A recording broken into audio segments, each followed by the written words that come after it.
اعوذ باللہ من الشیطان الرجیم بسم اللہ الرحمن الرحیم قال الملأ الذين استكبروا من قومه لنخرجنك يا شعيب والذين آمنوا معك من قريتنا أو لتعودن في ملتنا قال أولو كنا كارهين قد افترينا على الله كذبا إن عدنا في ملتكم بعد إذ نجانا الله منها وما يكون لنا أن نعود فيها إلا أن يشاء الله ربنا وسع ربنا كل شيء علما على الله توكلنا ربنا افتح بيننا وبين قومنا بالحق وأنت خير الفاتحين وقال الملأ الذين كفروا من قومه لئن اتبعتم شعيبا إنكم إذا لخاسرون فأخذتهم الرجفة فأصبحوا في دارهم جاثمين الذين كذبوا شعيبا كأن لم يغنوا فيها الذين كذبوا شعيبا كانوا هم الخاسرين فتولى عنهم وقال يا قوم لقد أبلغتكم رسالات ربي ونصحت لكم فكيف آسى على قوم كافرين۔ سورہ اعراف کی 88 نمبر سے 93 نمبر کی آیات آپ کے سامنے پڑھی گئی ہے۔ ترجمہ بیان آج نہیں کیا جا رہا ہے، خلاصہ بیان کر رہا ہوں۔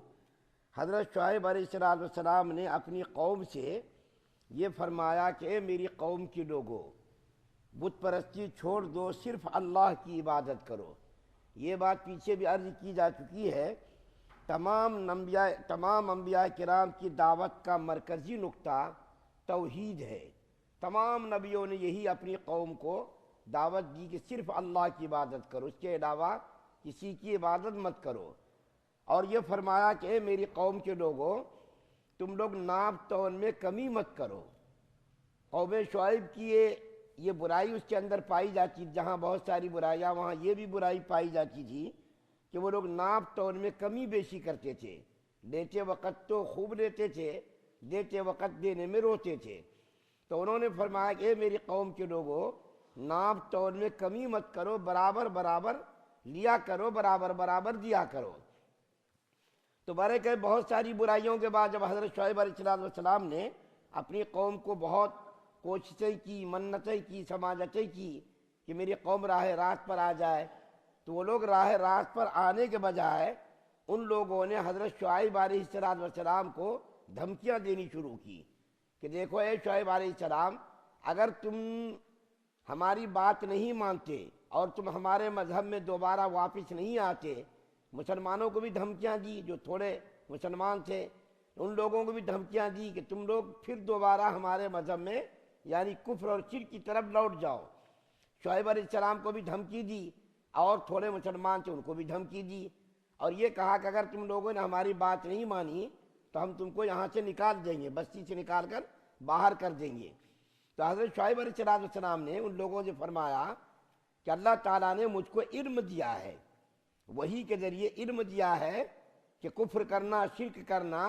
بت پرستی کرنا یہ تو بالکل غلط ہے، اور بت پرستی کرنا اگر میں جان بوجھ کر یہ کروں گا تو اللہ کی ذات پر تہمت باندھنا ہے،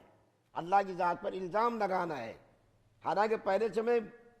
شرک سے بیزار ہوں، تم لوگ دیکھ رہے ہو مجھ کو، نبوت ملنے سے پہلے بھی میں نے کبھی کفر شرک نہیں کیا، بت پرستی نہیں کی، کبھی میں نے غیر اللہ کے سامنے اپنی پیشانی نہیں ٹیکی۔ اب جب مجھ کو نبوت مل گئی ہے، اللہ کی وحی سے مجھ کو جو ہے علم آتا ہے، اللہ تعالیٰ نے نبوت اور رسالت سے سرفراز فرمایا ہے، اب میں اگر کفر اور شرک کروں تو یہ اللہ کی ذات پر تہمت باندھنا ہوگا، الزام باندھنا ہوگا۔ اس کے بعد کہنے لگا حضرت شعیب علیہ السلام، ربنا افتح بیننا وبین قومنا، اللہ سے دعا مانگنے لگے، یا اللہ آپ میرے لیے بہترین فیصلہ کرنے والے، آپ میرے ان کے درمیان فیصلہ کر دیجئے، اب میرے ان کے درمیان فیصلہ کر دیجئے۔ پھر اللہ تعالیٰ نے جن لوگوں نے انبیاء کرام کی تکذیب کی تھی اور شعیب علیہ السلام کی تکذیب کی تھی، اللہ تعالیٰ نے اللہ کے قانون اور ضابطے کے مطابق ان کے اوپر بھی عذاب کا وقت آ گیا، اور وہ لوگ کہنے لگے کہ اگر تم سچے ہو تو تم عذاب لا کر کے دکھاؤ۔ تو حضرت شعیب علیہ السلام نے اس کے باوجود بھی ان لوگوں کو خبردار کیا، سمجھایا کہ دیکھو اللہ کا عذاب قریب ہے، آنے والا ہے، لیکن ان لوگوں نے بات نہیں مانی۔ تو پھر اللہ تعالیٰ کا عذاب آیا، اتنا دردناک عذاب آیا، اتنا خطرناک عذاب آیا۔ قرآن کے اندر کئی عذابوں کا ذکر ہے، کئی پر تو ہے جیسا یہاں پر ہے ابھی کہ اس کے اوپر زلزلے کا عذاب آیا، کئی پر ایک چیخ کی آواز کے ذریعے سے اس کو ہلاک کیا گیا، اور کہیں پر یہ ہے کہ فقط فَأَخَذَهُمْ عَذَابُ يَوْمِ الذُّلَّةِ، ذلہ والے دن، سائے والے دن اس کو عذاب کے اندر مبتلا کیا گیا۔ کیسا مبتلا کیا گیا کہ اللہ تعالیٰ کی طرف سے عذاب کی ابتدا اس طرح ہوئی کہ گرمی اتنی شدت کی پڑی، اتنی شدت کی پڑی، لوگ جو ہے گھروں میں گئے تو وہاں بھی سکون نہیں ملا، گھٹن محسوس ہونے لگی، حبس نفس ان کو محسوس ہونے لگا، دم گھٹنے لگا، گھروں میں گئے تو بھی سکون نہیں، سائے درختوں کے سائے میں گئے وہاں بھی سکون نہیں، یہاں تک کہ سرنگ کھود کھود کر اس کے نیچے گئے تو بھی ان کو سکون نہیں ملا۔ تو ایسا اللہ تعالیٰ نے کیا، ایک بادل جنگل میں بھیجا، بدری بھیجی اللہ نے، اور بدری کے اندر سے ایک ہوا چلی، ٹھنڈی ٹھنڈی ہوا۔ اب یہ لوگ مغالطے میں پڑ گئے کہ دیکھو اللہ نے بادل بھیجا ہے، اب بارش ہوگی، چلو سب بادل کے نیچے۔ تمام کے تمام لوگ اس بادل کے نیچے، اللہ نے ایسا نظام بنایا کہ خود بخود سارے کے سارے لوگ بادل کے نیچے جا کر کے جمع ہو گئے۔ اس کے بعد اللہ تعالیٰ نے اس کے اوپر آگ کی بارش برسائی۔ ایک تو یہ روایت ہے کہ سب کے سب لوگ جب بادل کے نیچے چلے گئے اور ٹھنڈی ٹھنڈی ہوائیں آنے لگی تو تمام مجرموں کو اللہ تعالیٰ نے ہلاک کیا اس طرح کہ آگ کی بارش برسائی اسی بادل کے اندر سے۔ اور ایک روایت میں آتا ہے پتھر کی بارش ہوئی، چاہے جو بھی بارش ہوئی ہو، آگ کی بارش ہوئی ہو، پتھر کی بارش ہوئی ہو، تمام کے تمام لوگ ہلاک اور برباد ہو گئے۔ اس کے باوجود دیکھیے حضرت شعیب علیہ السلام کی ہمدردی اور شفقت دیکھیے، انبیاء کرام کی ہمدردی اور شفقت ماں باپ سے بھی زیادہ ہوتی ہے۔ جب سب کے سب لوگ ہلاک اور برباد ہو گئے تو حضرت شعیب علیہ السلام نے ان مرے ہوئے لوگوں سے خطاب کر کے فرمایا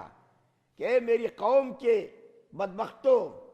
مجھ کو اللہ تعالیٰ نے جس کام کے لیے بھیجا گیا تھا وہ کام تو میں نے انجام دے دیا، اور جس فریضے کی تکمیل کے لیے اور جس فریضے کو تم تک پہنچانے کے لیے مجھ کو بھیجا گیا تھا وہ فریضہ میں نے انجام دے دیا، لیکن تم لوگوں نے میری نصیحت نہیں مانی۔ دیکھو یہ دن تم کو دیکھنا پڑا، یہ مصیبت اور یہ عذاب تمہارے اوپر آیا، جس عذاب کی تم جلدی کیا کرتے تھے دیکھو وہ عذاب آ گیا،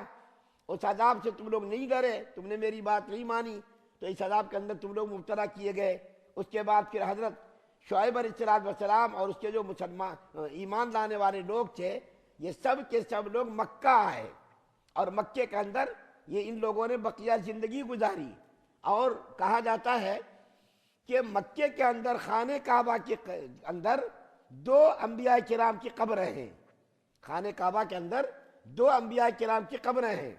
ایک تو حضرت اسماعیل علیہ السلام کی قبر ہے اور ایک حضرت شعیب علیہ السلام کی قبر ہے۔ شعیب علیہ السلام کی قبر حتیم کی جو جگہ ہے، جو لوگ وہاں گئے ان کو معلوم ہے، خانہ کعبہ کے بازو میں تھوڑی سی جگہ ہے، اور وہ جگہ کیوں ہے؟ کفار مکہ نے جب خانہ کعبہ کی تعمیر کی تھی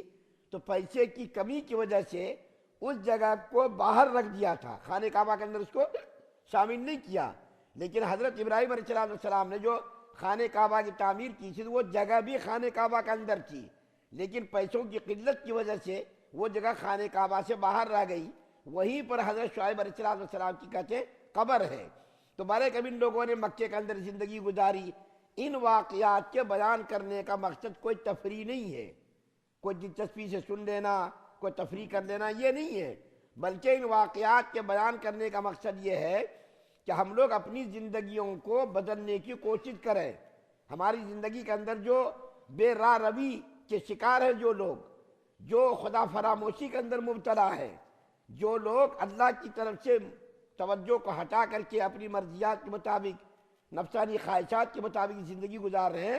اگر انہوں نے اپنی زندگیوں کو بدلنے کی کوشش نہیں کی تو اس کے اوپر بھی عذاب آئے گا، اور آ رہا نا۔ ایک سال دو سال پہلے کرونا کا عذاب آیا نا، عالمی عذاب آیا. آج تک شاید جیسا کہ لوگ کہتے ہیں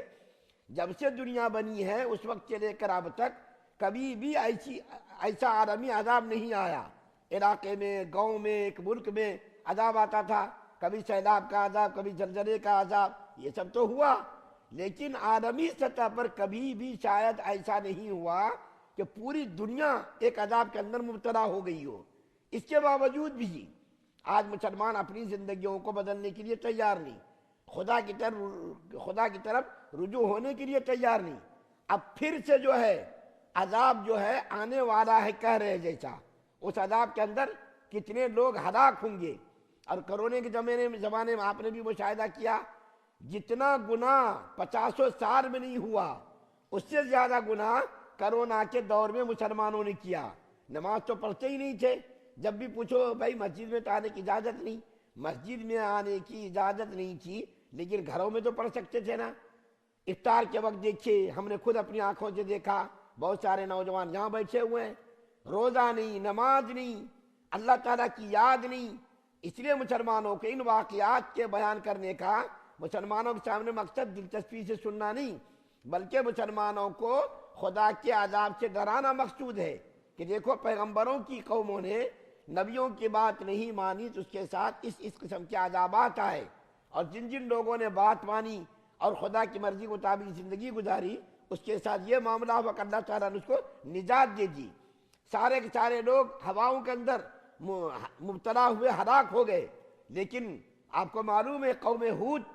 کے اوپر جو عذاب آیا، اللہ تعالیٰ نے اس کے اوپر جو عذاب بھیجا، جو مسلمان لوگ تھے اس کو ہواؤں سے ذرہ برابر کوئی نقصان نہیں ہوا، اور جو نہیں ماننے والے تھے اس کو اللہ تعالیٰ نے عذاب کے اندر مبتلا کر دیا، ہواؤں کے ذریعے ہلاک کر دیا. اس لیے ہم لوگوں کے پاس ابھی وقت ہے کہ ہم لوگ سمجھ جائیں اللہ تعالیٰ کے حکموں کی طرف، اور اللہ تعالیٰ کے جو قوانین ہیں، ضابطے ہیں، اس کی مرضی کے مطابق ہم زندگی گزارنے کی کوشش کریں، ورنہ پھر جو عذاب آنے والا اور اتنا خطرناک عذاب آئے گا پھر سمجھنے کا موقع نہیں ملے گا. اللہ تعالیٰ بار بار سمجھنے کا موقع دے رہے ہیں لیکن جب وہ عذاب آئے گا پھر سمجھنے کا موقع نہیں ملے گا. اللہ تعالیٰ سے دعا ہے اللہ تعالیٰ ہم تمام مسلمانوں کو سننے سے زیادہ عمل کرنے کی توفیق عطا فرمائے. سبحان اللہ بحمدہ، سبحانک اللہم وبحمدک ونشہد ان لا